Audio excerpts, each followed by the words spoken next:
All right, here we go. We are not live, but we will be sometime. Hopefully soon. Hopefully soon, right? We all have goals in life, right? This is the Disc and That podcast show. Here you have one of your hosts, Southpaw Rob, and Hey, what's going on, y'all? C-Rob here. Here on a Thursday, actually. A little bit different from our Friday recordings, but had some stuff going on. But yeah, beautiful weather change. So we gotta enjoy the week. Yeah, most definitely. It feels a little different because it's on a Thursday, but we can rock it, I think. So we have a special guest. We'll introduce him here in a minute. To my left, you're right. We have a few good things to talk about today. You know? Yeah, good topics. A lot going on, and finishing up kind of the season, and Monty here, which that brings us to introducing Monty. We got. Man, you know what? I guess I want to let him introduce himself. I mean, because yeah, you should. Yeah, someone who's very special to the community, and everyone knows him. Yeah, take it away. Thank you. Thank you for having me on. I appreciate it. Yeah. My name is Monty, and I run a First Available Disc Golf here in town. Yeah, let's go. Yeah, I've been fortunate enough to start running tournaments and leagues around town. Affiliate with the NADGT to run those tournaments. Ran 4 of them this year, 1 last year. So I'm pretty excited to be here. Thanks again. Cool. Yeah, and then I definitely want to get into all that, right? I mean, that's why we have Monty on again. Whole point of the podcast is inform everyone about what's going on in the community. And I know Rob, here got some big vision behind this also. Glad to be here and be able to sit down with community influences. Oh yeah, most definitely. So, what's your PDGA, brother? My PDGA is 159484. Awesome. So I met Monty. It was just, I guess, through First Available, right? Yeah, yeah. And I've seen him around town, and he's got quite the cult following, so to speak. And, if I didn't know any better, I'd think they'd have some rituals, Yeah. Just They'll kidding. be out there on the northwest side of town. And the reason they follow him is because he's a great guy. He's a very good guy. So he's out of San Antonio, Texas. That is here. He runs a sanctioned league. Yeah. And that is... He's had what? You have 3 in 1 year or 2 in 1 year? 4. So the last 2 years we've done four series throughout the year. All right. How does that run? How is this a sanctioned league? That was the first time me and Chris ever played a sanctioned league. I never had done a sanctioned league. Yeah. Tell us, how does that run, or what made you think about that? Well, when I started playing right after the pandemic started, there's nothing else to do, and it's a great way to get out of the house after being locked up for a couple months. Oh yeah. And I would play with my buddy Justin Segura and Andrew Gibbons. Oh, okay. And we would play by ourselves, the 3 of us, every weekend. And we weren't getting any better. We're having a ton of fun. Oh, yeah, it's always fun. But not getting any better.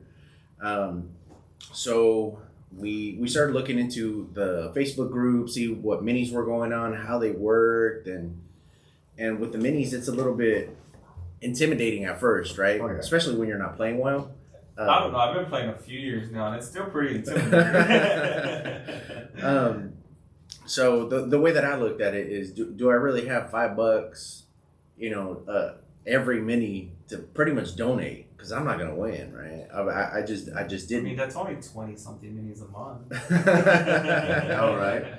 So I started looking into the PDGA, and I signed up, and I played a tournament. And felt a little bit better, and then I just reading, right? Any time that something interests me, I immerse myself in it, and just a ton of reading on the PDGA website, on Reddit, and then I found that there were sanctioned leagues, and when I set that up, I kind of we started off doing $1 a round. That's the minimum fee that the PDGA requires for sanctioned leagues. So we're doing $1 a round. And little by little, people forget to bring their dollars, and it's like, oh, it's okay, don't worry. So after that first time, we had to restructure a little bit and collect the fees up front. So right now, how we're doing is $30 for a 10-week series every Sunday, and different courses, and each round is sanctioned. Now that's 10. Correct me if I'm wrong, but that's 10 rated rounds, right? Yeah, up to 10 rated rounds. You don't have to come every weekend. Just if you can't show. Is it like an overall winner or something like that? Yeah. So we do the main divisions for amateur divisions, MA 1, 2, 3, and 4, and then also the female ones, in case any of the females want to sign up, FA 1 through 4. Which we need to grow that. We need to get more females out there. I mean, I saw, leaving Hillside today, I saw five women teeing off, and I'm like, it's good to see. It's definitely good to see. Right, and I like to see when kids and females are playing. It's a good sight just because we don't have a lot of females in the game and a lot of kiddos. I think it could change a lot of their lives just having it in there. And I wish I had found it when I was younger. Oh yeah, you and me both. Yeah, I just like, oh my gosh, but the sanctioned leagues, man, you're definitely one of the best deals around town for as far as the PDGA sanctioned rounds. Thank you so much for putting that together. They're always well run. He's always got some good plastic. I don't know if you want to face the camera real quick. Maybe you can see your logo right there. That's first available. I thought you can go right there on Rob's left shoulder. There it is.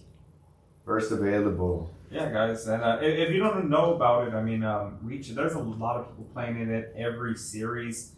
It's a lot of the same people too, right? Just because I mean, it's a good way to get rated rounds up without having to go and play a whole weekend tournament. And I am curious, Monty. So I mean, I know we've kind of been debating back and forth, like how does each round affect it, right? I mean, some people were like, well, I don't want my round to mess this up, but usually, from what I was understanding, it's like the average of them all, right? How does it work? It's a rolling, great question. So it's a rolling 12 months. In the rolling 12 months, whatever rated rounds that you have, whether it be from league, tournaments, doesn't matter, A, B, C tier, or major, whatever it may be, as long as it's a PDGA sanctioned round, rolling 12 months, then they start dropping off if they're longer than 12 months. And then if I understand correctly, if the round is more than like 100 points off your rating, right. Like if you just have just one-off terrible round, it's not included. And then the last 25% of your rounds have more weight. So like your most recent rounds have more weight than the ones in the previous, like 9 months or whatever it may be. So with the league rounds, does that stay going for, I guess, like at the end of it all, right, 10 rounds, does it average out, and then that's the rating that's getting, or each round is being... Because they don't get reported, I don't think. I think that's just the main number, right? No, he reports them. Yeah, I report them, but they don't affect your rating until after the event is done. Yeah, that's what I was going to do. After the 10 weeks, whenever we wind up the 10 weeks, I submit the event report, and then all of those rounds, if you played 1 or if you played 10, whatever it may be, all of those rounds get calculated into your rating on the next update, which is the second Tuesday of every month. Second Tuesday of every month. Yep. For sure. Yeah. Shout out to all the increased, boosted ratings this past Tuesday. Oh yeah. Hopefully you like what you saw. Bittersweet for me, right? Yeah. I was fortunate enough to get an 8-point increase. Okay. And it's the first time that I rated out of MA4. Oh man. So don't get me wrong, I'm super stoked that I'm getting better and I'm progressing in the sport. But the reason I started all this is because I wasn't that good. Yeah. And so it'll be interesting not being able to play the division that I've been playing for 3 years or so. I think it'll make you even better, man. It's gonna make you get the reason you wanted in the first place was to get better is because you wanted to be at the top of MA4. Now you're gonna want to be at the top of MA3. And it's just gonna keep I think it's just gonna keep building for you. And like you mentioned, right, we wish we picked this up earlier. We're still very new in the sport. Even though I want to say, people are like, oh, you've been playing, people always look at me and they're like, oh, you've been playing 2.5 years, 2 years. And I was like, I feel like I've been playing a while. And I'm like, how long have you been playing? They're like, 6 years, 7 years. I mean, run into people that said they've been playing it 10, 15 years. I'm like, wow, I didn't even know it existed back then. Yeah, you and me both. I think practice comes into play quite a bit. Mm-hmm. Like I practice putting in the backyard religiously. Yeah. And then when I started playing, I would go to Baby H, to the Baby Hilarious course, that little 9-hole, the 9-hole pitch and putt course. And so my putting and my approach game is spot on. I just can't throw very far. So I think I need to add field work into the practice routine. Field work, man. I gotta say, I mean, I think I was telling Rob this morning and played with Mike Verba yesterday at RCC, and the last time I played with them, I wasn't throwing like I was throwing now. And he's like, what happened? And I'm like, I don't know, man. I was like, somewhere between March and now, I just hit the field a lot, and now I'm throwing. You've definitely added at least 100 to 125 distance. Wow. Yeah, That's man, amazing. It's getting there, and that's why I'm like, I think field work. Like I tell my brother too. Like you just gotta get out there and rip it so you can actually know what a rip feels like instead of trying to send it down a 10-foot tunnel, all the time. Facts. Oh yeah. So it definitely makes you a more consistent, and you know what your discs do. It makes you a more consistent player, but you know what your discs do, and I think throwing them on different angles and nose angles and all that, that'll definitely playing putter rounds. Putter rounds, the putters will give you immediate feedback. Next league idea, right? Putter Putter rounds, night round. Maybe instead of XC tier, it would be XL. Right, X League C tier. But yeah, man. I mean, any new courses that you're thinking yeah, of? yeah. That's exactly my next question. I'm sorry. Any new courses that you're thinking of maybe adding that we haven't played yet in the leagues? So we play Northwest Vista. Mm-hmm. We play Hillside. We play Zip Line. Mm-hmm. We played Pearsall Park. McLean. Hillside. Have we done Lakeside? We have. Okay. Yeah, we have. We've done Lakeside. We've also done Bernie Lake. Oh, I remember. Oh, I like Bernie. Yeah. Bernie Lake is fantastic. Have you thought about like Starkey or anything like that out in Seguin? Do you think people would travel over there? Yes, I do. I just try to be very mindful of other groups that use the courses. Like that's why we don't really play UC because of the long-standing mini that. Okay, with our UC. But who knows? Next weekend is the ACDC year-end party. Yeah. If we're scheduled to be at Hillside, but if that morning mini gets canceled, who knows? Maybe we have the opportunity to do UC. But that'll be good. I'll be excited about that. I love UC, Universal City.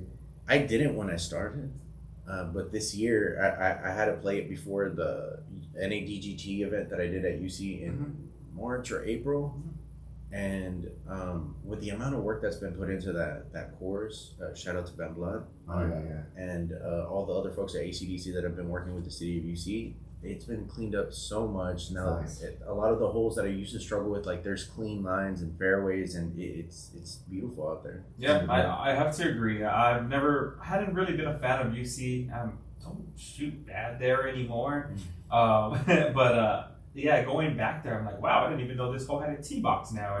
Or they improved this hole, or they took down this tree here, and it was pretty nice to see. And I'm like, okay, man, it kind of makes me change my outlook on it a little bit. Agreed. But yeah, I mean, anything else that you have in mind? I mean, like I know there's courses out there like Turkey Range. I mean, I know there's courses. Joshua Springs. Josh. Well, that one's still a work in progress. Both of those courses are still a work in progress. The Joshua Springs would be great to add on. I think Turkey Ridge is a little far. Yeah, that's kind of far. It is kind of far, but it's an awesome course, and Justin Davis is doing some great things. So you wouldn't do the ranch?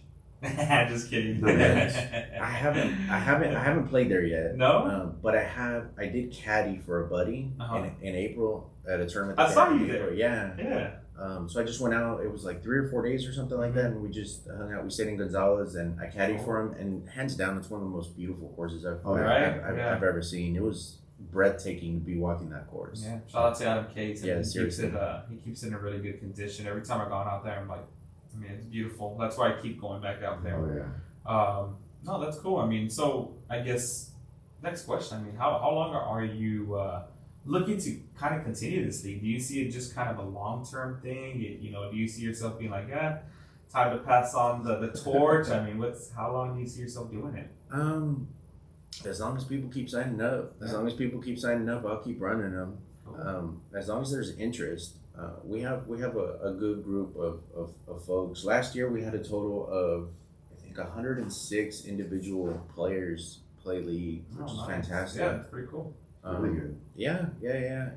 Especially since in 2021 when we first started, it was like mid-year or something like that, and it was only novice back then. So we only did like 2 series. So for the first full year of the league actually, being in full function, to have over 100 players play throughout, it's a big W. Made me super happy. But I gotta admit, towards the end of the year, I was a little burned out.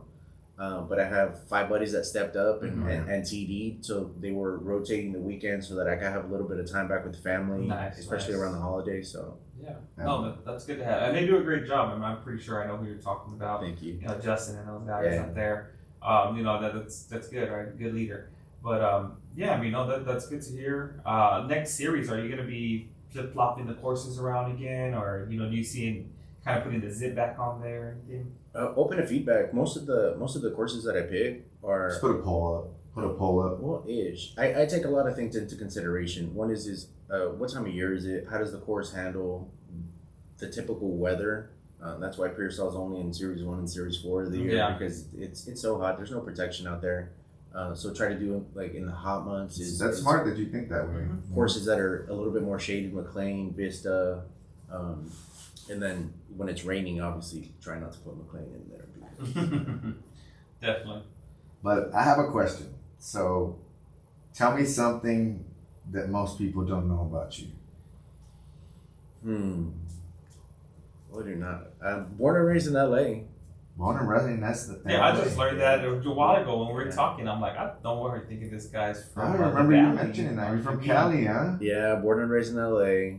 And you didn't know about disc golf then? No, and that's so weird. Isn't it the birthplace? Yes, it is. That might be a foreshadowing. I'm just saying. Oh, it's a little embarrassing, but the first ever disc golf course put in the ground was in Pasadena, and in high school I worked 5 minutes, 10 minutes from the course.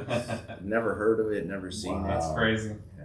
Well, I guess now, I mean, think about it. These courses have always been here, and we just barely found them in 2021 or so. Mine, I've been playing since 2016. Oh yeah, I forgot he's a veteran. I'm not a veteran,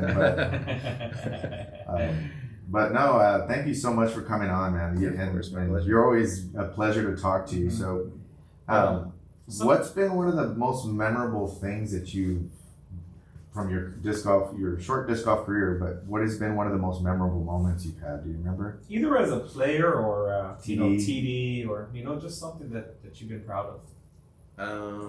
As a player, so I have one of each, right?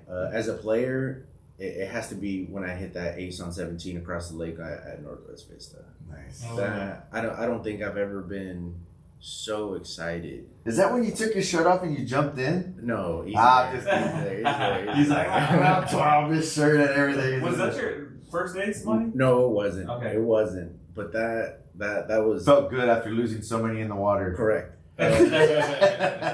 Correct. That one gets a lot of people. It's got to be multiple times. I've gotten it all the way up to the neck and all the way down, and then it's nasty. I was fortunate enough that my buddy Ray was on 11's tee pad, and he just saw that we were about to throw, and he took out his phone and he recorded it. Nice. So that was cool. So it's my first ace on video, and then it was $750, which was super exciting. That's nice. And then wifey was probably happy that night, right? Yeah, very. And then I had 9 witnesses. Oh yeah. There was I had a caddy with me, and then the 3 other people on my card, and they had like a 5 card on 11, and it was just great. The video of me afterwards running. I saw it. You were so excited. That is a good moment. I was. And then as a TED, I got a gift. Embarrassingly enough, it brought me to tears. It was so special. It was last year. Shout out to Tim Johnson. I'll see you on Saturday. He works with like iron and steel and stuff, and he made a sign. It's like a iron sign of the logo. Oh, dang. Cut out, beautiful. It's about 3 by 3. It's a huge piece of metal. Wow. And I saw him coming up with it. I was like, yo.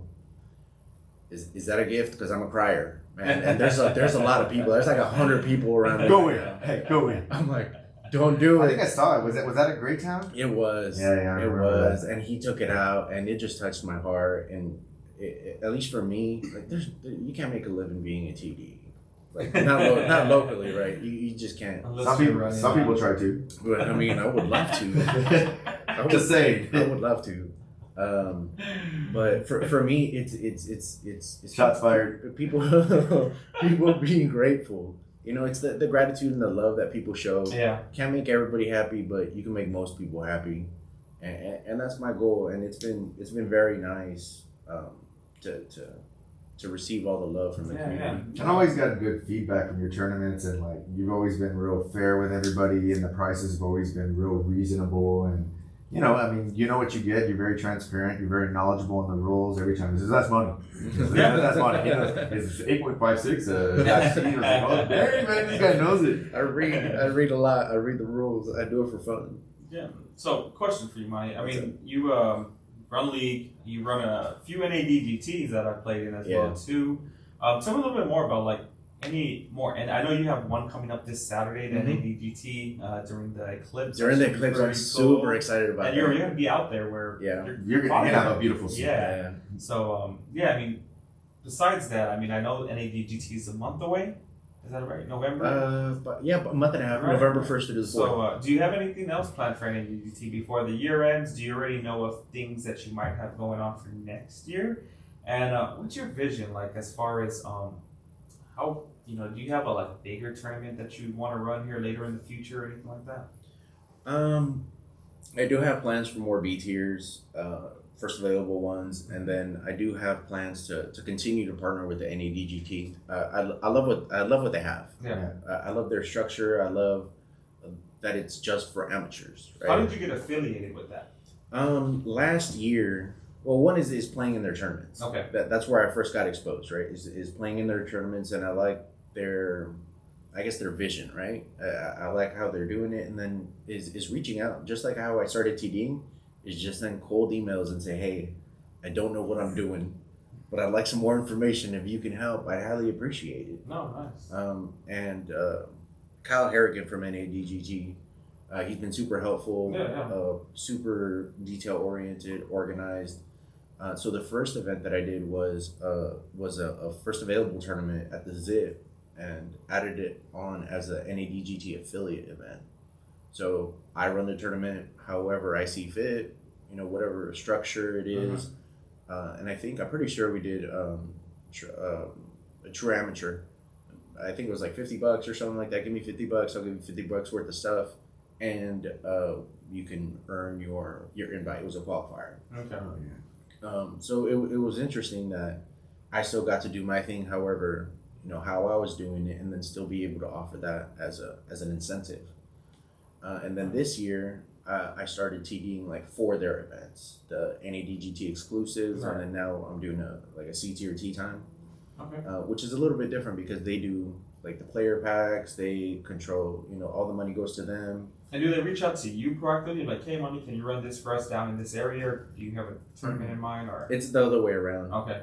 So still, I got to make sure that the course is available. Is reach out to the state coordinator to make sure that there's no conflicts, and then once I get that done, then I reach out to Kyle and say, hey, I'm interested in doing this. Is it cool? Gives me the thumbs up, and then they set up, which is really interesting for a lot of, especially newer TDs, because Kyle sets up they sanction, NADGT sanctions the event. They set up the disc golf scene. All the money goes to them, all the fees and stuff, it all goes to them. They take care of player packs, payouts. They send you the packages and stuff like that. Correct. And then basically as a TD, what you got to do is basically just answer questions beforehand, set up maybe the shotgun, the hole assignments, or tee times, whatever it may be. PDG manager. Yeah, correct. Do all that, and then run the day of. I just try to be. I'm a little bit more involved, just because I'm very. I want to make sure, since it's my face at the end of the day. Right? I'm the one that's going to be there. I'm the TD. People are going to be looking to me for guidance and help and things like that. So I make sure that, you know, the rules are sent out, information, emails, and that everything is smooth the day. I'll make sure there's water and. Oh yeah, you're very detail oriented. I try. It's a lot of work. I know that. Yeah, definitely a lot of work. So, like you mentioned, you want to have some bigger tournaments. I mean, is there any courses that you're like, you know what, I'd love to have a tournament here as one of my, you know, bigger B tiers or anything like that? I would. Pearsall's near and dear to my heart. Okay. And you don't see much there either. You really don't. I think we could do a lot of. We can alter the course. I think we could definitely alter the course, and you know, something like that would be. And even like some fun games, because there's a. You know, I'm looking at it on Google Earth. I'm like, all right, where are there like paths? I've seen trucks and 4-wheelers and stuff like that driving around there, and there's a between, I guess like between the tee and the basket of hole 5 at the top of the hill. Mm-hmm. Is I've seen people throwing off into that canyon when it's really windy, like a headwind, Okay. like nose up, and then the disc comes back to them, and they try to make it into like hole 4's basket. Oh dang, that's cool. So like some games off of that, Yeah. like using that to the advantage to play a game. I wonder how much of that like area you can reserve or kind of like take up. You were to do that, have some vendors out there.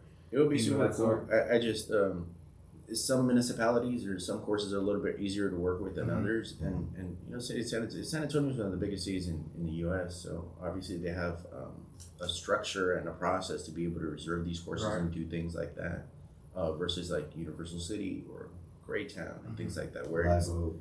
where it's an email away or just go on the website and reserve the course. So they just have a different process, and I just haven't found kind of, my Yeah, way to right, get right. it done.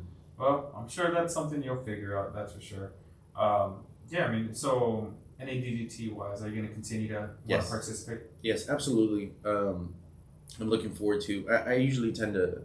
Well, this year I think it worked out great. Is doing it a little bit heavier at the beginning of the year, Mm-hmm. and then see in the summer if there's anything that needs to be filled out, how many invites are out there, and it's usually people asking me. So like the one that I'm doing on Saturday, it was somebody asked me at the last one that they ran in Seguin. There was one last month that I played in, and someone's like, "Oh man, I missed it by one." Oh, Are you doing any coming up? Yeah, I was come like, on, I need to make it. They're trying to get in. I Yeah, was they're like- trying to get in. I could do one next month if you want. Like we could do it. Let's make it happen. That's cool. So, well, hopefully he gets in, right? Yeah. You're like, hey, dude. Well, hopefully you get in, and we look forward to kind of following your story. And we love what you do, man. And you definitely offer a lot of positivity and a lot of good tournaments and definitely good experiences, well organized. And so, where can people find your information and stuff? First available disc golf on Facebook, also TikTok. Firstavailable.dg. I love making them TikToks. Yeah, I think everyone does these days, man. Yeah, I'm not as active on Instagram, but there's a little bit of stuff on there on Instagram. And then actually this week I opened up an Etsy shop with Nice. merch, selling merch.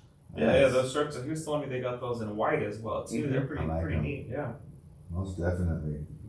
So yeah, Monty. I mean, guess just kind of like changing topics here, man. I mean, I guess we whole point of the show, people learn about you, the leagues going on, what you're doing, so that way we can continue to support everyone in the community. Thank you. But like transitioning, I wanted to get to what's going on, right? Like USDGC. I mean, everything. USDGC, Throw Pink. I mean, the fact that it was an A tier, I know that didn't sit well with many. Then you got going on this week. They just need to Pro make Tour it another major. Championship. They need to switch one of the other ones, and they just need to make Yeah. one a major already. Yep. But Monty, where do you want to start? Where do you want to start? Let's start with Throw Pink. Throw Pink, man. That was drama, man. I mean, shout out, I will say, shout out to Holland Hanley taking a win down, important win, right? She did pull off what no one did, that day, right? She shot the hot round tournament course record that day. Oh yeah. No, she didn't set the course record, but she played the course record, right? I think you tied it or something. Tied like it, that. right? So, shout out to her, right? Period. She came back. She kept the mentality. Mhm. I mean, everyone always wants Kristen Tatar to win. I do too. She's a sweetheart. She's, the public favorite. And she loses in fashion, class, She right? is, First yeah. of all. But, at the end of the day, I know she's the biggest critic of her game. And, just watching her play, I know that she wasn't happy with herself and, the way she played. So, end of the day, I think more fans want to make the excuse of Holland Hanley crossing inbounds, not crossing And that inbounds was- more than Kristen Tatar It's was. definitely been all over the sound waves and been all over social media and stuff. But Was it in? it can go both ways, right? People put their perceptions out there, but if you're not there, there was people, definitely on the card, who, in all fairness, I guess they were to the side and like 40 feet to the side, but they don't have the ability to be able to do video replay, nor can you use it per Right. PDGA rules. Which I'm guessing that's something. It kind of brings into but And I think the tour life, I think Yuli made this point, and I never really thought about it, and I kind of gone back both and forth. First of all, I just want to clear, I don't think she intended to, like what a lot of people were saying, that she cheated, right? Yeah. She knew she went OB, and by her body language and yada yada yada. Well, from that far away too, right? I get how maybe you could. I mean, you know, and when people you're were in that making position too, you wanted to be more in than out. The angles are different depending on where you're. Right. I mean, it was obviously out, but you know, I mean, I had to go back and rewind the video quite a bit just to kind of did it go. But it clearly didn't cross. It clearly didn't cross. Yeah. But the other thing that back to what Yuli said, it did hit the tree because the way it works is it curls back a little bit, the OB. So it hit the tree. It looked like it didn't cross, but in all fairness, it could have been in the tree and moved anyway, which the benefit of the doubt, which was sitting over the line, but it looked like it definitely went on the inside. But you could argue, and even if they had said, "I wasn't sure, I'm not sure," the benefit's going to go to the player. Yeah. So, but the one thing I will say is why she didn't throw a provisional. She went immediately to the spot. And like I said, you're in the heat of the moment. You're just focused on your next shot. And that younger girl, she wasn't even a part of the vote, whether she was in or not. Because she went OB this way. At first too, you know, so that's always. Because she went OB this way, so there was only the two, Alexis and. It was Alexis and Missy. And Missy Gannon, right? And then the Marshall.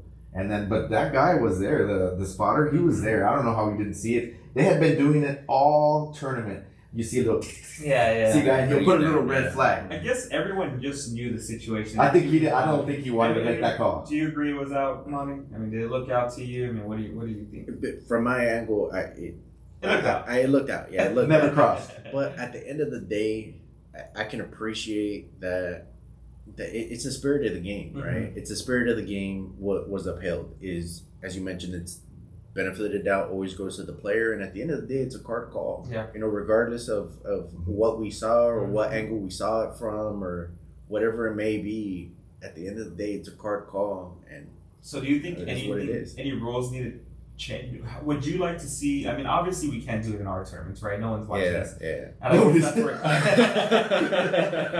just realize nobody's watching us.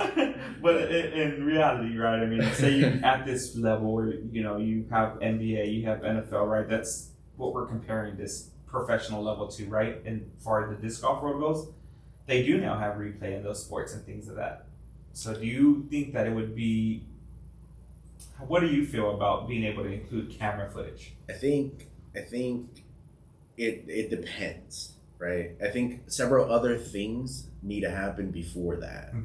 One is to ensure that there's a marshal or a ref or an official on all these pro cards, not just the feature cards or the main cards, the lead cards, the chase cards. Equality, definitely fairness across the board. If what's fair for one is fair for all. Correct. Right? If you're running an elite series or a major, there has to be an official on each one before that happens, right? And make sure that there's consistency across the board. Not just the lead and chase card. Correct. Yeah. Because then we start getting different results, right? Yeah. So if there's going to be a ref, there's going to be a ref, and then that's it. True. Every card has to have just like a game. Yeah. Correct. That's one. And then the other is to be careful not to mirror ball golf as much, because in ball golf, somebody sitting at home can call in a rules violation. What? So the last thing that we need is a bunch of disc golfers calling in. And I think that's where you draw the line too. Correct. Yeah, as far as that consistency. So, but I think in the long run, yes, that video should be allowed. But then we go back to the equality things. Not every card is recorded. So once we get to that level, then yes. Then it makes sense. Yeah, then it makes sense. I can see that. Yeah. But we can't be taking video to some cards and not to others. So yeah, I guess first solution would be, hey, get a TD like you said on site, or a moderator, whatever it is. I guess you could call it a disc golf ref. And then they definitely, they didn't show the whole coverage. Like they cut when Marshall was actually discussing with the group before they even left. So there was a lot of little pieces that were cut out of that they didn't factor in. But either way, I feel bad for her just because it's her first major win. It's not a major, but the first big win. It was her first one of the year. A lot of cash. And I think, I thought she was going to give it away. I really did. She was trying to give it away, And- but shout out for finishing. It's hard. I've been in those situations. You, Rob, Monty, at different levels, yeah, but it's still the same situation, and it's just like it's nerve wracking. And I've been rooting for her for a while since I like her. early last year when she was still with Dynamic Disc and stuff, and her move to Discraft, I kudos to her. Is she deserved to make some money? Oh yeah. And she's been doing extremely well this season. It was just a matter of time, and it's just unfortunate that it was this. People can say whatever, they can say whatever, but at the end of the day, I don't think her intention was there. I think it was definitely, it happens a lot of rounds. Did they go in? And usually they're like, we're going right here, and I think that's ultimately what ended up happening. It was close enough, right? It was close enough to be like, I don't know. I mean, if you give it to me, I take it because I think it was in.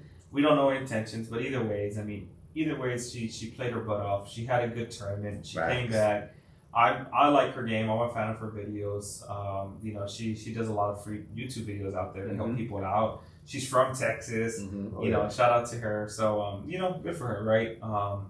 Moving on, right? Though, again, they did great. It was some close competition. That's one thing I did enjoy. That's one thing I did enjoy about it. She took it. She definitely took it in the Kristen got greedy. extra holes. Kristen got greedy on 17. And I was like, and then usually it comes down to hole 17, and I think it came down even in the USDGC. Like, I think that played that took a lot of people out of it, mentally and just stroke wise. And so for those of you that don't know, last week, that was a major USDGC.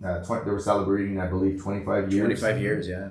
And one of the most historic disc golf courses that's been around, that major that does not rotate, it usually just stays there. That future is kind of uncertain at the time, but I was really excited to hear Ken Climo on the broadcast. Yeah.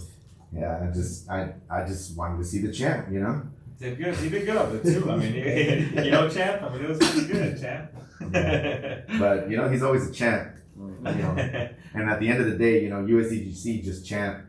But at the that's what But I'm hoping everyone knows what we're talking about here. But at the end of the day, it was a great event. And it was just a term of endearment. I loved it. I didn't mind it, but a lot of people on social media, they were giving Philo a hard time. Yeah. And then there was times when the other broadcaster, I can't remember his name, he just kind of standing there. He looks at him like, dude, keep it stopping with that. And it's like, but he knows that too, Money? Yeah, a little bit. But he knows the game, and I think the way he broke down the game, I love how he talked about the course. You can tell he knows the course intimately. You can tell he knows the game of disc golf, and he wasn't scared to say like that was not the right shot. You should have thrown. And I think that's missing a little bit in there. Like you don't ever want to call somebody out saying it was a bad shot. Well, just hearing it from it's different too. Hearing it from Ken Climo than hearing it from like Nate Sexton and Jeremy, right, where they're fellow disc golfers playing alongside. Yeah, they played that same tournament. Right, someone who is veteran and who has done it at a high level. Now it's just a different, you're not getting criticized, you're getting like, hey, this is the champ. That's because he's not playing right. He doesn't have to be like, I don't even think when he was in disc golf, he cared to be like. I know there's a lot of stories about him out there. He's like one of the toughest competitors out there. And he called people on rules violations all the time. Yeah. And mini moves and I feel like that's gone. I feel like a lot of people don't want to call out other people. Yeah, I feel like people don't want to call out people these days. And so I feel like it's gotten a little softer since I've started. Yeah. But what's funny is I feel like as I move up in rank, going up towards MA1, right? Oh, they're definitely going to call you on MA1. You're going to get more guys on. But I feel like it gets more enforced at the MA3, MA4 level these days. That's true. Also, rules that don't exist get enforced. That's true. Like, the man goes over here making up their own rules. I'm going to take a stroke. But Kyle Klein. Make it to league. No, I'm just kidding. League is good, man. Definitely a deserving champion, and I believe he dominated that course. Yeah, it wasn't even close. The score says it's a lot closer than what it was, for sure. And I remember when I first saw this kid, Kyle Klein, for those of you that don't know, he's been on the scene very briefly, but he won the national tour too, the next gen before the NADGC, yeah. Before it was the NADGC. It was next gen. I knew then when I saw him play on video that he beat everybody by 18 strokes, or I don't know what it was. It was something ridiculous. And there's a lot of good guys rated there. You know what I mean? They're good. There ain't no, but you could tell he was elite. Like he was gonna have a future in the game, and sure, he tied or he lost in a playoff I think last year to Paul Macbeth. Oh yeah. And shout out to Kyle Klein. I love his game. He's got a wicked forehand, wicked backhand. He's just solid. He's a solid putter. I did see some holes in his putting when the nerves came around, but he was so far ahead that it really didn't matter.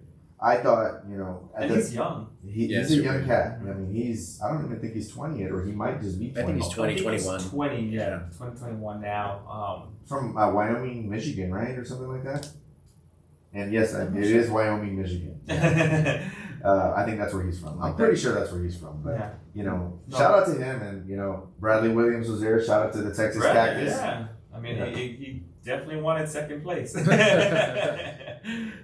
you see that stuff on, I think it was on Instagram, where he's leaving his trophies behind that Airbnb? Oh, yeah, I saw that. That's so funny. It was like, I get it, I mean, but at the end of the day, it's like, I mean, there's sometimes where you want Bradley to push just a little more, or, and I'm sure that he wanted some putts back, and, after the second day. 17, he missed 17 day 3 and day 4, like, not even close. I don't even think he hit And there was a few people in the running after day 2 and day 3. I mean, Joel Freeman, we were talking about, we had the podcast last Friday. I told you he was going to win. And we were like, we both agreed Joel Freeman wasn't going to win. Yeah. Actually, Rob did call Kyle Klein winning. Oh, wow. I'm a big Calvin Heimberg fan, so I always feel like Calvin's going to be making a push at the end.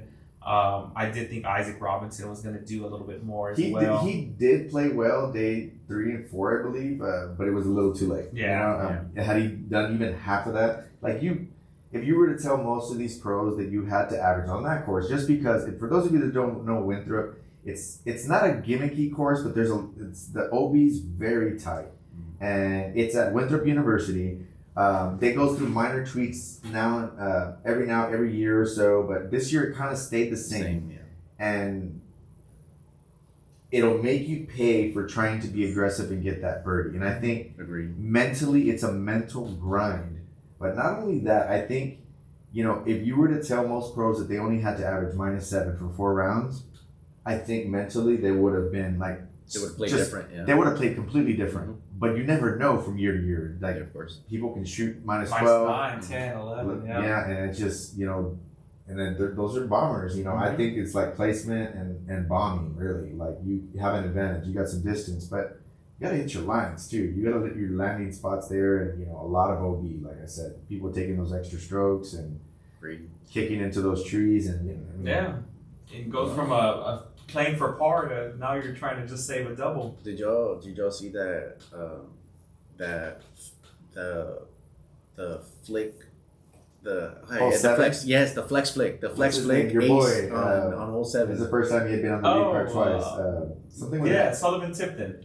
That kid, man, he could. That was amazing. I thought it was going straight into the Mando. Oh no, he had that little turn on it. That was sick. Yeah. And what's crazy though is just how buttery he is with that flick, man. Like, he knows the angles. Like, there's a couple of dudes that flick well, but this dude is throwing some. He's on the Albert Tam level, but he looks a lot smoother. Yeah, honestly, yeah. Or he just looks like he could be more consistent too. Because if I'm not mistaken, he's a pretty young kid as well too. I don't even think he's 24 or 20. I think he's like 21, 22. He's young. Yeah, he's young. And you know what's cool is as a fan of disc golf, I like to see like chill, relaxed, like humble guys, and he was one of those. When they were interviewing him, he looked like he was just happy to be there. But, at the same time, who wouldn't be? Yeah, but everyone wants to win, right? What did they win? Like 30 grand? Yeah, it was up there. Yeah. For first place was up there. Right. Even I think everybody, I think the top 32 or something, they received cash or they cashed. But I don't remember what the breakdown was, but it was something significant. And no, it was good money. Definitely good money on the line for the final tournament of the year. What were your initial picks, Monty? Like, did you have like favorites going into it? Kyle Klein was definitely there. I knew he was going to come back hungry after what happened last year. Yeah, I thought the same thing, but his game just suits it so well. It does.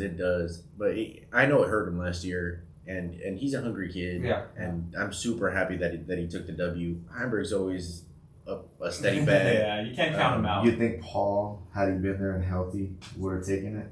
over Klein again? Nah. I don't think you can ever count him out though. Yeah, you can't count him out. He's like a Heinberg. Yeah, you can't count him Well, out. Heinberg, you can always count him out if it's a major. Man, I sorry, used man. to argue with I used to argue with you there, and I don't argue much in that area anymore. and then I always root for Ricky. I love Ricky Wysocki. Rob thinks otherwise.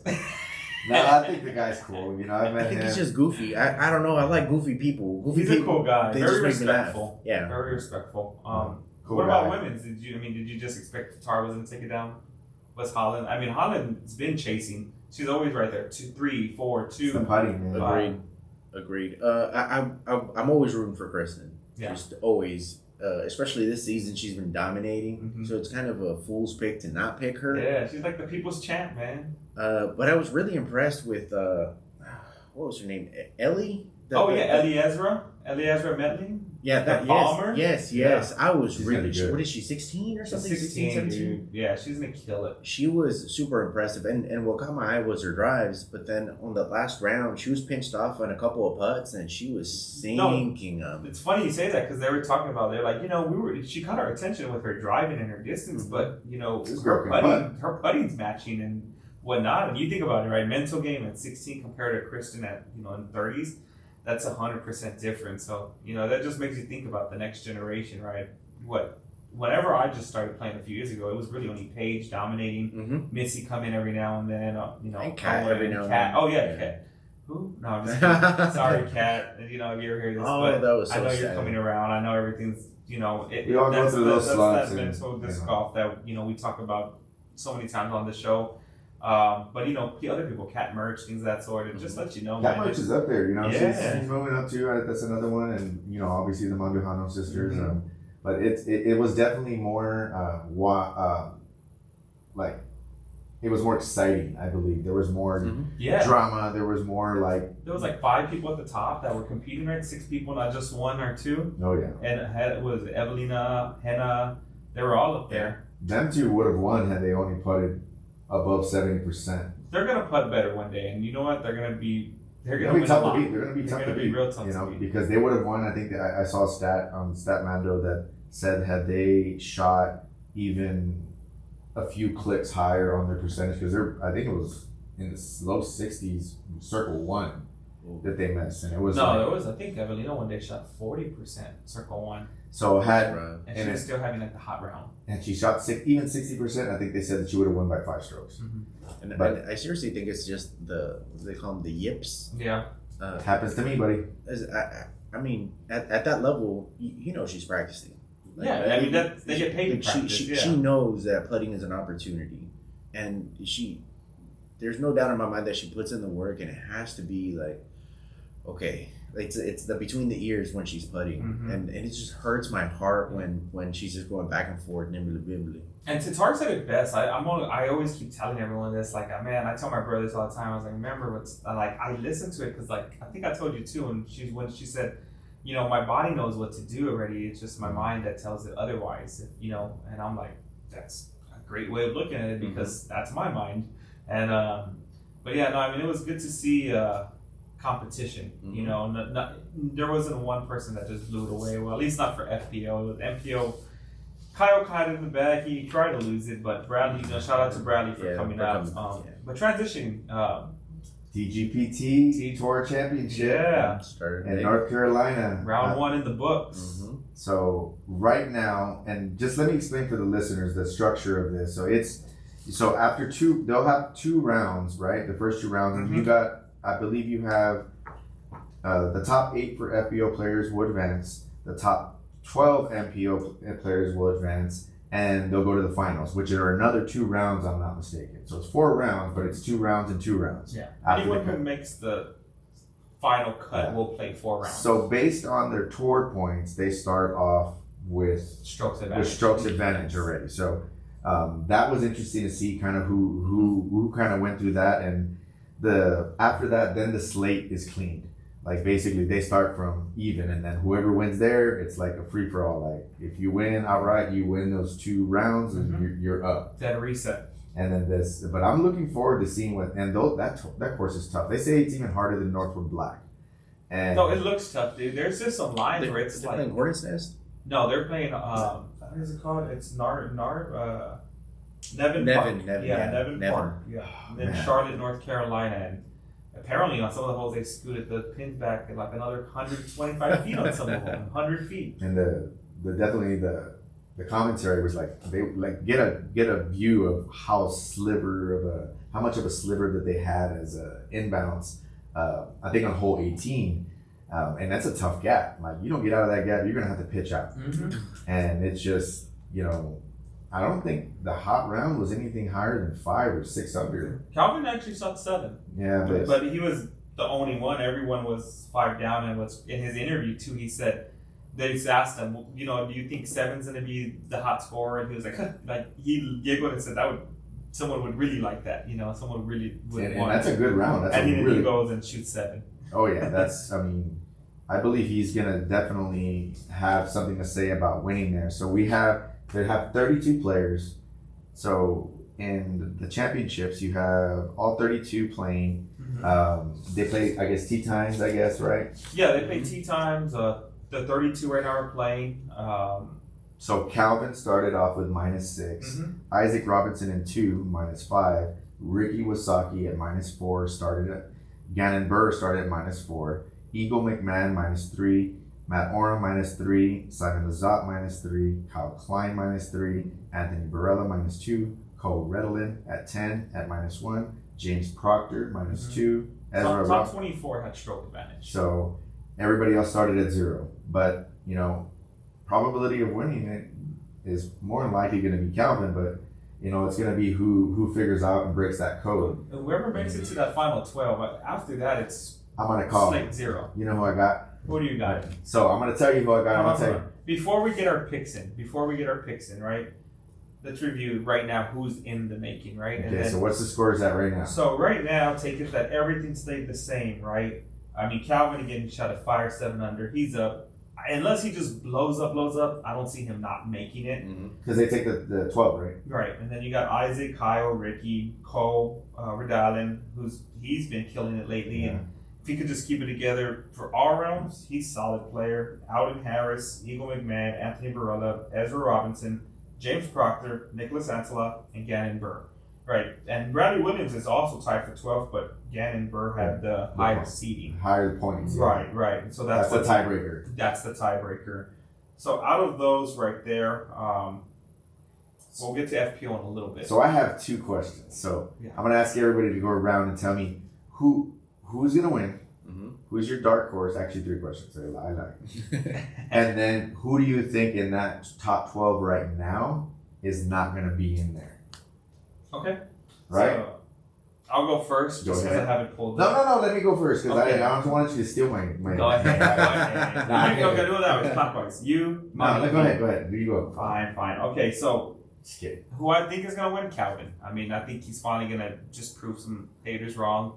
He got a lot of proof, yeah. He's been right there, and I think he's tired of it. I think he closes it out. Dark horse, man, I gotta go James Proctor. His putting was crazy unbelievable today. He's had a great season. And he looks like he fits that. He's comfortable on that, he's comfortable on that course. I think he brings it home. And then what was your last question, Rob? Who's not going to be there? Who's not going to make the cut? Man, I say Cole Redolin isn't going to be there. And I think that Ezra Robinson isn't going to be in there. And I say that Bradley Williams gets in, and I say Matty O gets in. Okay. I didn't ask for that, but okay. I kid. Go ahead, Monty. I think Vinny's going to take it. And then Dark Horse, actually Cole Redolin. Oh, okay. Yeah. I think Cole's going to sneak in there. And then right now, just looking at who's in there, I don't think Alden Harris is going to stay in there. And AB, I don't think he's going to stay in there. I could see that. I'm more of an AB fan, which is I love AB. Yeah, I like AB. But he only wins the A and B tiers, right? Sorry. It's in his name. So I have my boy, Sir Isaac Robinson, winning the Tour Championship. He was there last year. He lost in the playoff to Ricky. And I think he's got something to prove. And I think he's got that. Well, not only that, but I think once he figures out that course, his nose angles and his backhand hitting those gaps, he's gonna have an advantage. I mean, not having the forehand is gonna hurt him a little bit, but I think he throws so well backhand. Mm-hmm. Hitting those gaps is gonna be just like him playing Northwood Black and playing the Champions Cup. It's his persona. It's basically that's. So I have him. Then my dark horse, who I have coming in, and I hate to say dark horse, but I think it's gonna be Eagle. Okay. I have Eagle. I know that's an easy pick, but I think he's due. So that's my dark horse. That's the other guy that I can see kind of getting hot. Okay. Who's not going to be there? I say Gannon Bird. I can see that. I mean, he didn't look like, he stayed in it today, but he was all over the place. Mm-hmm. And he was all over the place. I think Matty O gets in. I think Matty O gets in. That's who I think replaces him. I think everybody else kind of sneaks in. Stays the same. Man, Matty O is just one of those people that is he's so scrappy. Easy to root for. He is, yeah. He's just a great dude. He's a people's fan, He's a people's champ. People's champ, yeah. He's Matty won. Yeah, Matty won, man. Matty won. I was excited when he got all that you win. need is one to keep it, kind of get you, I guess, living again. I'm pretty sure that refreshed him. Like, oh man, I can still do it at age 36. I'm right here with everyone. I'm not going anywhere right now. And he throws it just so well. Yeah. Question for you. Since your pick was Isaac Robinson, has there been anyone that's won the Worlds and the DGPT that you know in the same season? Oh, that is a good question. I think probably Paul has. If anyone, it's probably Paul, but I don't know if that's. That's a good question. Yeah, DGPT is pretty new, and in the past couple of years. I don't think so. Right. Now that you mention it, when did it start? Do you know? Actually, I want to say it just started like 4 years ago. Okay. Yeah. It's quite possible that maybe nobody's won. Gold Pink just started 2 years ago or something like that. Barsby took 18. He didn't win the DGPT championship. Yeah. Paul took 2019. There was nothing in 2020. James did 2021, and he didn't do the. So nobody's won. Ricky did last year. Yeah. Mm-hmm. So it'll be pretty interesting if Isaac. But Ricky hasn't won a major since 2017. No, Ricky won the DGTP tour last year. Yeah, the tour. But he hasn't won a major since 2007. Since Worlds, yeah. So I don't think it could be him. Yeah, but you think about it now, man. I mean, that's one person. That would There's be a lot killer. of competition now. He has done it already. If he didn't do it, He's right there too. Yeah. But I just don't see him finishing it out. But he played really well today too. Oh yeah, he kept taking. It was crazy because they showed his scorecard for like the front nine, very clean. and it was either birdies or double bogeys. And I was like, wow, he had like 7 birdies but 2 double bogeys, and then the next round, next nine, he had more birdies. You're talking about USDGC? No, right now, today. Oh, the championship. Which, guys, again, we're probably not spoiling it for you because it's happening. This won't be out for another 1 day or 2, so you'll probably know about everything that's going on today if you don't already. But yeah, getting into it real quick, right? I guess not as big. FPO. What are your favorite? Who do you picking? I mean, obviously Tatar's at the top right now. Missy Gannon's right behind her. Here's their order. So you have Kristen Tatar, who started off with -5, Missy Gannon in 2, -4, Owen Scoggins -3, Holland Hanley -3, Ella Hansen -2, Kat Merch -2, Haley King -2, Katrina Allen at -2, Sarah Holcomb at -1, and Macy, Jessica Weiss, and Allie Smith at -1. At 10, 11, 12. Out of the total 20. So there's 20 total, and everybody else starts with 0. Shout out to our girl Valerie, Jennifer Allen, Holly Finley, Lisa Fages. Shout out to her as well. Juliana Corber's in there. She's in that last spot, but it's anybody's game. Yeah. Right now at the top, Kristen, Missy, Owen, Holland. I mean, no surprise there, right? But Macy, I'm a fan of Macy's. She came back strong. Yeah, man, she's right there. Again, once it resets after round 2, it's anyone's game. And you got Kat Merch in there, Haley King, Jennifer Allen, Ella Hansen, and Jessica Weiss pushing for those final spots. So it's going to be a good day tomorrow of disc golf and, kind of seeing who gets in and who doesn't get in. So same questions for MPO. Who you got? MPO, man, it's just, Kristen Tatar's just so dominant, man. It's hard to not see her not winning. She would be the obvious pick, obviously. Dark horse, man. I'm gonna go with Macy Vela-Diaz. I'm gonna go with Macy Vela-Diaz. I'm a fan of her game. She's really young in her disc golf career, but she's smashing like no other. And then who's not gonna be there? Man, I'm gonna say Jennifer Allen's not gonna make it, and I'm gonna say weirdly Kat Merch isn't gonna make it. I want Kat Merch to be there because I think she's a cool, she's cool peeps. I think Ellen Hansen makes it in. And I think Jessica Weeks makes it in. Because right. Jessica Weeks is pretty tight on her game. So who you got, Monty? Very similar to Chris. I think Tatar is the obvious favorite. I think she'll take it. Dark horse is gonna be Macy, and Kat is my second dark horse. Yeah, I think she has this. I think if as long as she stays focused and she keeps her personality at the forefront, because she's so loose sometimes. Truly, she's laughing, she's smiling, she's having fun. Mm-hmm. When she's doing that, she's playing well. Yeah. Right? And I don't think it's because she's playing well. I think she's plays having well fun. because she's having fun. Yeah, I see that. She gets a little serious sometimes, which maybe like after a bad hole or so, but I mean, I don't know if you saw it, but she had, the most birdies today or something like that? She had the most, finished off with the most birdies. And then I agree with you, Jennifer Allen. I don't think Jennifer Allen's going to stay there. Yeah. So my pick is obviously Kristen Tatar, 3 for 3. Then I have, in the dark horse spot, I actually have,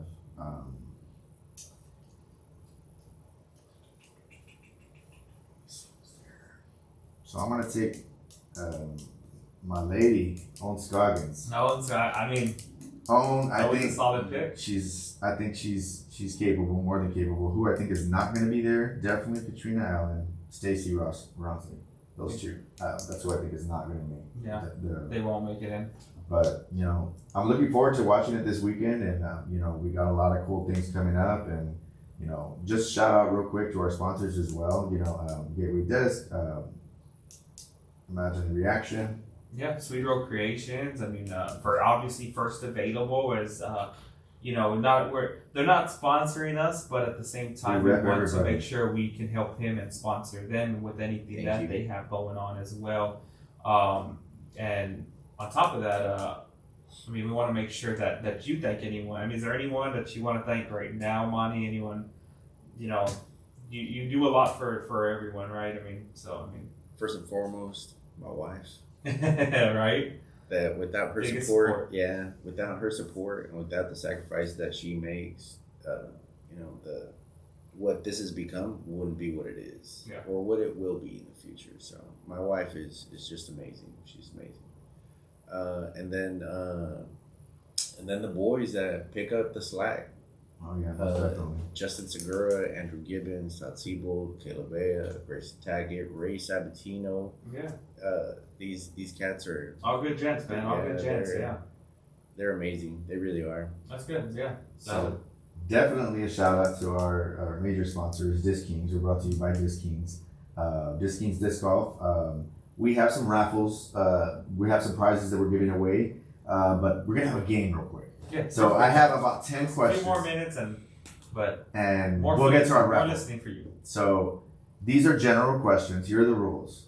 You're gonna have to write your answer on your paper, then flip it over. Mark them 1 through 10, and then we're gonna count the points. The person with the most points or the person with the most right is the winner. So this is kind of like a trivia game, all right? Not kind of, it is. But this might be a game show. All right, we're ready. Y'all ready? So remember, you're gonna have about 10 seconds. I'm not gonna give you more than that because I don't think you need it, but I hope not. So let me see if I can find out. Someone's gonna choose C for everything. C, yeah, right. That's my famous answers. Monty, that wasn't even a choice. But yeah, guys, and again, we have the raffles going on. We want to continue to give stuff away.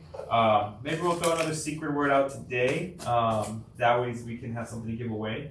We have a couple winners, I believe, from this past raffle, which we'll announce here at the end of the show. Again, thanks for those who did send us in the secret word, those who listens, likes, subscribe. Sure. But off to the game. All right. So first question. And I'm gonna give you some answer choices, okay? So you're not gonna be going blind at this, all right? So when was disc golf formalized? When they started building public courses and forming associations? 1980s, 1930s, 1950s, 1970s. Okay. All right. See you looking over. Good. All right. So, what do you have, Monty? 70s. 80s. Dang, he got one on you there. So definitely the 70s. No. All right, 1 point up. What is the name of the organization that makes the tournament rules for disc golf and also promotes the sport? Disc Golf Rocks, World Disc Golf Union, Non-Ball Golf Disc League, Let It Hang Where It Hangs, Professional Disc Golf Association. I want to pick one of the wrong ones. I know, just to say. Just so I can say it, right? Well, All right. Yeah, PDGA, Professional Disc Golf Association. I wanted to give you all some points. You know what I mean? let it. PDGA. All right. I wanted to pick So that you one guys too. gotta- Man. It's so tempting. So number 2. So just keep tally of your points. No, don't be adding extra strokes over there, right? Pencil So- whipping. So if there isn't a course in your area, can you still play disc golf? Yes or no? Yes. Yes. All right, here you go. You guys got that one. Next one. Which state of the USA had the most disc golf courses per capita at the end of the 1990s? California, Iowa, Texas, or Alaska? Where did that? Oh. Don't tell me. Write it. Where are the states again? Iowa, California, Texas, and Alaska. Remember, per capita by the end of the 1990s. Yeah. All right. Chris, who you got? If it's per capita, I'm thinking maybe. Man, I have a couple answers. See, you haven't wrote it. You already got it wrong, man. Okay. You're right. I put Texas. I put Cali. Okay, it's Iowa. I wasn't up with. It's Iowa, definitely. I was surprised by that one. Because it's per capita, Capita, so yeah. that's why I literally have it written. So, is it proper to yell and scream and throw things in anger during a disc golf game? Yes or no? Doesn't everybody do that? I'm going to go with yes, Bob. I'm just kidding. No. All right, I'm gonna give y'all. I wanted to give y'all some points. Okay, next question. Which one of these discs is considered a putter? Soft Rhino, X-Clone, Eagle, or Firebird? What do you got? Rhino. What do you got? Soft Rhino. Okay, cool. You guys both got that one. So when playing by tournament rules, what score is par? 3, 2, 4, 8.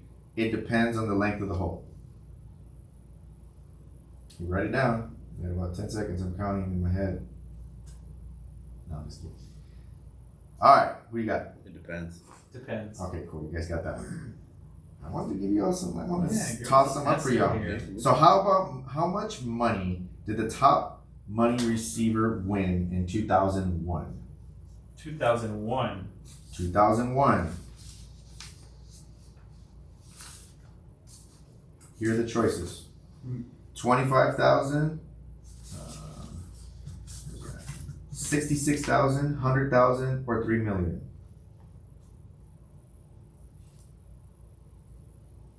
What was the lowest amount? 25? You have 25, 66, 100, and 3 million. Monty, what you got? 25. What you got? 66. It's 25. So, next question. Y'all ready? Mm-hmm. All right. When there was a first permanent pole hole in ground baskets attached to the pole golf course in the world, where was it? Here are the choices. See if I can find them. So, Oak Grove, California, India, Delhi, British Columbia, Vancouver, or Pasadena, California.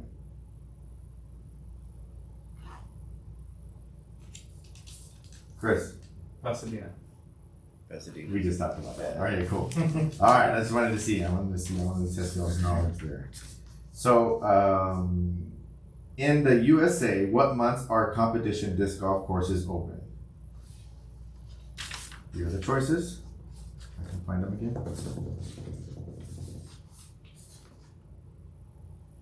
Guys, just so No. you know, these pages even have page numbers on them.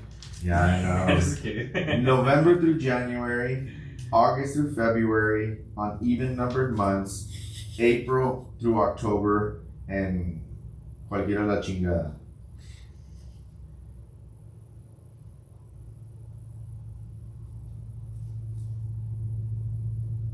Money. Qualquiera la chingada. What you got? Cualquiera la chingada. All right. I would just put November through January. I don't know. Nope. That one is April through October. Oh man. That's the actual season. So let's tally them up real quick. Let's see who the winner is. I got 4 wrong. I got So 2 wrong. So you definitely got less than he did. Congratulations, Mr. Money. Money wins. Money wins. Thank job, you for Money. participating. And here's what you won. I would not act like I do this. I know, right? Throwing your disc. I'm over here waiting for Bob Barker. But we're gonna go ahead and close this out with our raffle, guys. Thank you so much for joining us. I know we've gone a little bit longer, but you can't with an excellent guest like this, Monty. So much fun. Keep doing you, man, and we'll have you back on and kind of see what's going on. And Get an update, yeah. so definitely check out his tournaments and his leagues, disc golf scene. And, Check out the Facebook. his Facebook is pretty available. active, so we'll be sharing that. But I'll let Chris handle the raffle. Who you're choosing. We got some guests. We pre-selected. We had a few people trying to go in. Send in the secret word, and just throwing out there again. Money. Throw out a secret word that people could DM us and possibly win a giveaway disc before we announce the winners. Shenanigans. So Shenanigans. write us with the word shenanigans, and we'll put you again in a raffle. But coming up first, we have a beautiful ride. Oh yeah. And that is going to Rob. Mr. Mitch Rando. Mitch Rando was our first winner in that one, and he's gonna get a koozie. Mitch, you listen. You literally. You listened fast last time. We appreciate it, brother. Keep listening. Again, we're gonna reward you. We're gonna get this out to you. Please shoot us a DM, and we're gonna actually get with you as well too. Get your address. See if it's best to meet up with you in person or just send it to you. We'll get you this one, and then I believe we did have a second winner as well, and that was going to. I believe it was Alan Jansen. Alan Jansen. So I think since he's a men boy, we'll give him that grackle right there. Yeah, you know what? It's a custom stamped grackle. Oh yeah, with our tournament. It was our Halloween tournament last year. Spectacular, Little Jason guy. Sublime grackle. Oh yeah, I'm pretty sure he throws it, especially being sponsored by Mint. It's another one to add to the bag. That's it for the raffle. Again, shenanigans. Send us a DM. And this one we are actually going to give that one. I saw him eyeing it earlier, and go ahead and give that one a Monty right there. There you go, Monty. Oh, the judge? Yeah, man. Thank you so much. I appreciate That's it. on the show. And we appreciate you guys listening, supporting the show. That concludes our show. Thank you so much. We appreciate you tuning in. Listen, for your early morning drives on Monday or whatnot. But yeah, we appreciate you. Like, subscribe, and share. Again, hopefully we can get this to you live. Again, Monty, thanks for joining us, brother. Thanks for having me.